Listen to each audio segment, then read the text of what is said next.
primer que m'agradaria posar sobre la taula o assenyalar és la importància de la defensa del que és l'escola pública i, per tant, de l'intent de blindar el que ha de ser l'escola pública respecte a totes les anomalies de privatització. I per què? Doncs perquè pels que som fruit de l'escola pública, els que hem estudiat sempre a l'escola pública des que som petits, els que en bona mesura hem pogut ser a la societat i hem pogut avançar gràcies a que existeix l'escola pública, doncs em sembla que és un dels grans tresors que hem de preservar. El fet que en el seu moment no es dotés la inversió necessària per construir la xarxa d'escoles públiques i com un mal menor s'intentés utilitzar el teixit educatiu que ja existia, majoritàriament era el teixit del nacionalcatolicisme. I això ens ha portat a l'actualitat on el 70% de les escoles privades concertades pertanyen, diguéssim, a aquest tipus de creença religiosa. Evidentment, això és una anomalia que va en contra del que és el dret a una educació laica.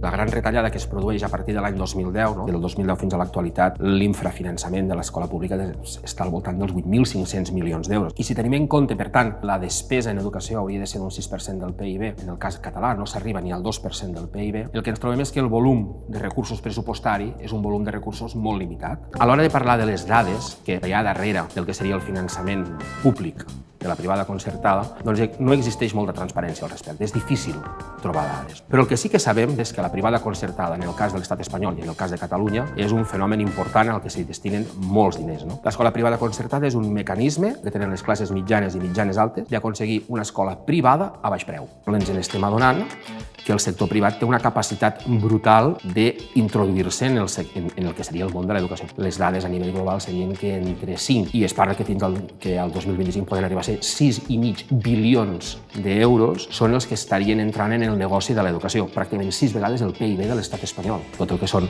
FPs destinades a tecnologia o fins i tot del món de la salut estan sent permeades, diguéssim, estan sent penetrades d'una manera evident per tot el que són els fons de capital risc. La transferència de recursos públics a aquestes escoles privades concertades s'acompanya d'un mecanisme de segregació evident que és el pagament de les quotes. No tothom pot pagar les quotes que es demanen a determinades escoles del nostre país que, a més, ja estan rebent un flux de recursos per part de l'erari públic. Això el que fa és que amb els diners de tots s'acabi consolidant un mecanisme de reproducció social que afavoreix només a una determinada part de la nostra societat, que és justament la que ja és la més afavorida.